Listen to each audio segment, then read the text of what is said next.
بسم اللہ الرحمن الرحیم۔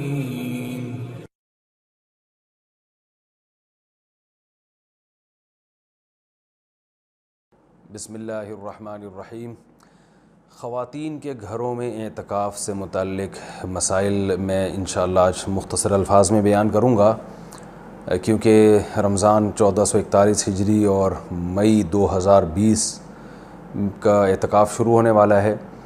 تو خیال ہوا کہ اس بارے میں کچھ اہم مسائل بیان کر دیے جائیں۔ سب سے پہلے تو یہ بڑا اختلافی مسئلہ چلتا ہے کہ خواتین کے لیے گھر میں اعتکاف کرنا جائز بھی ہے یا نہیں ہے، تو اس اختلاف کو بھی میں بہت ہی مختصر انداز میں بیان کروں گا۔ بہت سے فقہا کے نزدیک خواتین کے لیے گھر میں اعتکاف جائز نہیں ہے، اور ان کی دلیل قرآن کی یہ آیت ہے وَأَنْتُمْ عَاكِفُونَ فِي الْمَسَاجِدِ، کہ قرآن مسجدوں میں اعتکاف کا تذکرہ کرتا ہے، اور رسول اللہ صلی اللہ علیہ وسلم نے بھی ہمیشہ مسجد نبوی ہی میں اعتکاف کیا ہے، تو اور اس بارے میں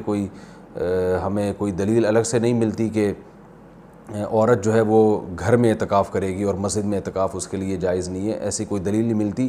تو اس بیس پہ بہت سے فقہا اس طرف گئے ہیں کہ عورت کے لیے گھر میں اعتکاف کرنا جائز نہیں ہے، اور یہ بھی ایک مضبوط مذہب ہے، اس کو بالکل کالعدم قرار دینا ٹھیک نہیں ہے۔ لیکن حنفیہ اس طرف گئے ہیں، جو فقہائے حنفیہ ہیں وہ اس طرف گئے ہیں کہ عورت کے لیے مسجد میں اعتکاف اگر وہ کرے گی ہو تو جائے گا، لیکن مکروہ ہے، ناپسندیدہ ہے۔ اور جو علماء عورت کے مسجد میں اعتکاف کے قائل ہیں ان میں بھی بہت بڑی جماعت اس کو ناپسندیدہ بہرحال کہتی ہے، جیسے امام شافعی نے مکروہ لکھا ہے کہ عورت کے لیے مسجد میں اعتکاف کرنا مکروہ ہے۔ عرب کے بھی آج بہت سے علماء اس کے قائل ہیں کہ فتنے کی وجہ سے عورت کو مسجد میں اعتکاف سے روکا جائے گا۔ لیکن گھر میں اعتکاف جائز بھی ہے یا نہیں ہے، تو بہت سے فقہا اس طرف گئے ہیں کہ عورت گھر میں اعتکاف نہیں کر سکتی، لیکن حنفیہ، علماء حنفیہ، امام ابو حنیفہ اور ان کے شاگرد اور آج تک فقہاء حنفیہ کی یہی رائے ہے کہ عورت گھر میں اعتکاف کر سکتی ہے۔ اور اس میں اختلاف فقہا میں اس وجہ سے ہوا کہ دلائل میں اختلاف ہے۔ رسول اللہ صلی اللہ علیہ وسلم نے امہات المومنین کو حکم دیا تھا کہ مسجد میں جب انہوں نے نبی صلی اللہ علیہ وسلم کے ساتھ اعتکاف کے خیمے لگائے تو آپ نے ان خیموں کو اکھاڑنے کا حکم دیا۔ اس کے بعد حدیث میں آتا ہے کہ نبی صلی اللہ علیہ وسلم کے دنیا سے جانے کے بعد امہات المومنین ہر سال اعتکاف کیا کرتی تھیں۔ اب اس میں یہ تشریح نہیں ملتی کہ مسجد میں کرتی تھیں یا گھر میں کرتی تھیں، تو جو حضرات کہتے ہیں کہ مسجد میں اعتکاف کرے گی عورت، گھر میں اعتکاف جائز ہی نہیں ہے، وہ کہتے ہیں کہ مسجد میں کرتی تھیں، اور دلیل وہی دیتے ہیں کہ بھئی اعتکاف کا محل تو قرآن سے پتہ چلتا ہے مسجد ہے۔ اور جو علماء جیسے حنفی فقہا وہ اس طرف گئے ہیں کہ نہیں وہ گھر میں کرتی تھیں، ان کی دلیل یہ ہے کہ نبی صلی اللہ علیہ وسلم نے جب مسجد میں ان کے خیمے اکھاڑ دیے تو اس بات پھر یہ بعید ہے کہ وہ مسجد میں اعتکاف کرتی ہوں، کیونکہ مسجد میں بیٹھنے کو نبی نے ناپسند کیا تھا۔ تو میرا مقصد، صرف بتانے کا مقصد یہ ہے کہ کیونکہ اختلاف اور فرقواریت کا دور ہے نا، تو کوئی بھی کسی دوسرے کی دلیل کو نہ سننے کے لیے تیار نہ ماننے کے لیے تیار، تو اس بارے میں دونوں طرف مضبوط دلائل ہیں۔ امام شافعی، امام احمد ابن حنبل اور امام مالک اس طرف گئے ہیں کہ عورت کے لیے گھر میں اعتکاف جائز نہیں ہے، اور مسجد میں اعتکاف کرنا ہے یا نہیں کرنا، تو اس پر تو سب کا اتفاق ہے کہ ہو جائے گا، لیکن مکروہ ہے، ناپسندیدہ ہے، زیادہ تر علماء کی یہی رائے ہے۔ اور گھر میں اعتکاف ہوگا یا نہیں ہوگا، تو تینوں ائمہ کی رائے ہے کہ گھر میں اعتکاف عورت کے لیے جائز نہیں ہے، لیکن امام حنیفہ کی رائے ہے کہ جائز ہے۔ تو اختلافی مسئلہ ہے فقہا میں، اور جب مجتہدین میں کسی مسئلے میں اختلاف ہو جائے اور نصوص سے ہمیں کسی ایک طرف یقینی دلائل نہ مل رہے ہوں، تو اس میں اعتدال کا راستہ ہی اختیار کرنا چاہیے۔ آپ کسی بھی رائے کو فالو کریں، مگر دوسرے کو یہ نہ کہیں کہ یہ قرآن و سنت سے بالکل 100% متصادم ہے، یہ نہیں کہا جا سکتا۔ عبداللہ بن عباس رضی اللہ تعالیٰ عنہ سے مروی ہے کہ آپ نے مسجد میں اعتکاف کو بدعت قرار دیا، تو اس میں بھی جو علماء کہتے ہیں کہ عبداللہ بن عباس سے مروی ہے کہ آپ نے گھر میں اعتکاف کو بدعت قرار دیا ہے، تو اس میں بھی یہ واضح نہیں ہے کہ عورت کے لیے بھی گھر میں اعتکاف کو بدعت قرار دیا، کیونکہ وجہ اس کی یہ تھی کہ بعض تابعین عورت کے لیے گھر میں اعتکاف کو جائز سمجھتے تھے۔ تو عین ممکن ہے کہ عبداللہ بن عباس کا مقصد ان لوگوں پہ رد کرنا ہو کہ جن لوگوں نے مردوں کے لیے گھر میں اعتکاف کو جائز کر دیا، ان کے عمل کو بدعت قرار دے رہے ہو۔ بہرحال مختصر میں جو خلاصہ میری بحث کا یہی ہے کہ دونوں طرف دلائل ہیں، اور دونوں طرف کسی بھی رائے کو آپ ایسے نہیں کہہ سکتے کہ بس یہی عین قرآن و سنت ہے اور باقی سراسر گمراہی ہے۔ کسی بھی کی بھی کوئی رائے ہو، کسی کی وہ اپنی رائے کو بیان کر سکتا ہے۔ تو ہمارے ہاں بر صغیر میں چونکہ فقہ حنفی کو فالو کیا جاتا ہے، تو اس لیے خواتین مسجدوں میں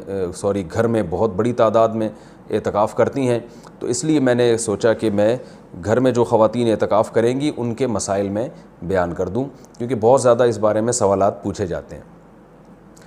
جو خواتین گھر میں اعتکاف کریں گی وہ گھر میں ایک مخصوص کمرے کو جس میں عام طور پہ وہ نماز پڑھتی ہیں وہ خاص کر دیں، کیونکہ بہت سی خواتین یہ پوچھتی ہیں کہ ہم پورا گھر ہی اگر فرض کر لیں اعتکاف میں، تو میں ان سے کہتا ہوں پھر پورا محلہ ہی فرض کر لیں،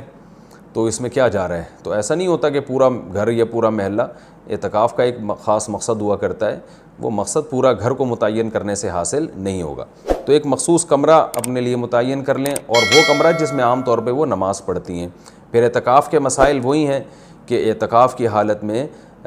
بلا ضرورت شدیدہ اس جگہ سے باہر نہیں جا سکتی، جو انسان کے ضروری حاجات ہیں ان کے لیے جا سکتی ہیں، قضاء حاجت کے لیے گھر اس کمرے سے باہر نکل سکتی ہیں، کھانا لینے کے لیے جیسے کھانا پہنچانے والا کوئی نہیں ہے تو کھانا لینے کے لیے بھی جا سکتی ہیں، اگر کھانا پکانے والا کوئی نہ ہو یا ہو مگر وہ پکانے کے لیے تیار نہ ہو تو کھانا پکانے کے لیے کچن میں بھی جا سکتی ہیں، پکائیں اور واپس اپنے کمرے میں لا کے کھائیں۔ اس کمرے میں جو شادی شدہ خواتین ہیں وہ شوہر بھی آ سکتا ہے اس کمرے میں، لیکن وہ خود باہر نہیں جا سکتی، لیکن میاں بیوی کے جو ازدواجی تعلقات ہوتے ہیں وہ اعتکاف کے دوران بالکل ناجائز ہیں، ان سے اعتکاف ٹوٹ جائے گا۔ تو اور بھی کوئی محرم رشتہ دار وہ اس کمرے میں ان سے آ کے ملاقات کر سکتے ہیں، بات چیت کر سکتے ہیں، لیکن وہ بلا ضرورت شدیدہ اس کمرے سے باہر نہیں جا سکتی، کمرے میں رہنا پڑے گا ان کو، اور اس میں وہ بات چیت بھی کر سکتی ہیں، اپنا کوئی دنیا کا کام بھی کر سکتی ہیں، کوئی سلائی کڑھائی بھی کر سکتی ہیں۔ اور اصل میں اعتکاف نام ہوتا ہے اپنے آپ کو باؤنڈ کر لینے کا، تو اللہ کے لیے آپ نے اپنے آپ کو باؤنڈ کر لیا ہے۔ اصل حکم تو یہی ہے کہ مسجدوں میں باؤنڈ کیا جائے، لیکن میں نے بتایا کہ اختلافی مسئلہ ہے، اس میں بعض فقہاء اس کے قائل ہیں کہ مسجدوں میں جانا چونکہ فتنے کا سبب ہے، اب عورت کو اگر اعتکاف کی اجازت نہ دی جائے تو وہ ہمیشہ کے لیے اعتکاف سے محروم ہو جائے گی، تو اس لیے انہوں نے یہ گنجائش دی ہے کہ وہ گھر میں اعتکاف کر سکتی ہے۔ تو اپنے آپ کو اس جگہ باؤنڈ کریں، زیادہ کوشش کریں کہ زیادہ سے زیادہ ٹائم ان کا عبادت میں گزرے، تو مجبوری کے تحت گھر سے باہر اس کمرے سے باہر نکلا جا سکتا ہے، اور اس کمرے میں کوئی بھی جا کے جو بھی محرم ہے ان کے پاس بیٹھ سکتا ہے، بات چیت کر سکتا ہے، بچے بھی آ سکتے ہیں وہاں پہ، ان بچوں کی کوئی خدمت کرنی ہو، جیسے ان کو کھلانا ہو، ان کو پڑھانا ہو، وہ اس کمرے میں بیٹھ کے خواتین کر سکتی ہیں جو اعتکاف میں بیٹھی ہوئی ہیں۔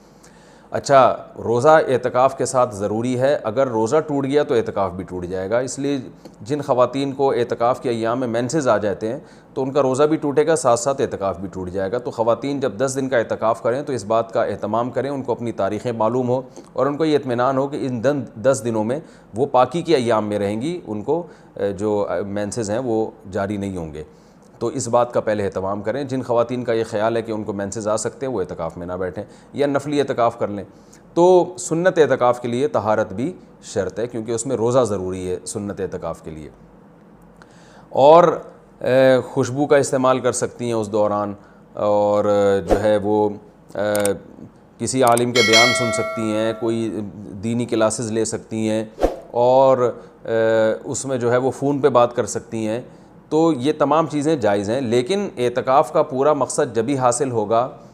جب عبادت زیادہ سے زیادہ کی جائے، لہذا خواتین جو بھی گھر میں اعتکاف کریں گی ان کو اس اپنا پوری ترتیب اور شیڈول بنانا چاہیے، صبح و شام کی تسبیحات، تلاوت، اور زیادہ سے زیادہ عبادت، اور لیلۃ القدر کا حصول، اور گناہوں سے توبہ۔ رمضان کا جو مقصد ہے، اعتکاف کا جو بنیادی مقصد ہے وہ کیا ہے کہ آپ کی حالت چینج ہو جائے، آپ کو گناہوں سے توبہ کی توفیق مل جائے، تو یہ سب کام کا اہتمام کرنا چاہیے۔ اور مرد جو مسجد میں اعتکاف میں بیٹھیں گے ان کے بھی وہی مسائل ہیں جو خواتین کے ہیں کہ مسجد سے باہر نہیں وہ جا سکتے، مسجد کے اندر رہ کے جو بھی جائز کام ہے وہ کر سکتے ہیں، اس میں اگر کوئی اپنی پڑھائی کرنا چاہیں تو پڑھائی بھی کر سکتے ہیں، اس میں اصل تو یہ ہے کہ عبادت کریں جس کے لیے آپ بیٹھیں یہاں پہ، لیکن جائز کام جتنے بھی ہیں جو مسجد کے آداب کے خلاف نہ ہوں وہ بھی اعتکاف میں کیے جا سکتے ہیں، اس میں کوئی حرج نہیں ہے۔ اللہ تعالیٰ سے دعا ہے کہ اللہ تعالیٰ ہم سب کو سمجھنے کی، عمل کرنے کی توفیق عطا فرمائے۔ وما علینا الا البلاغ۔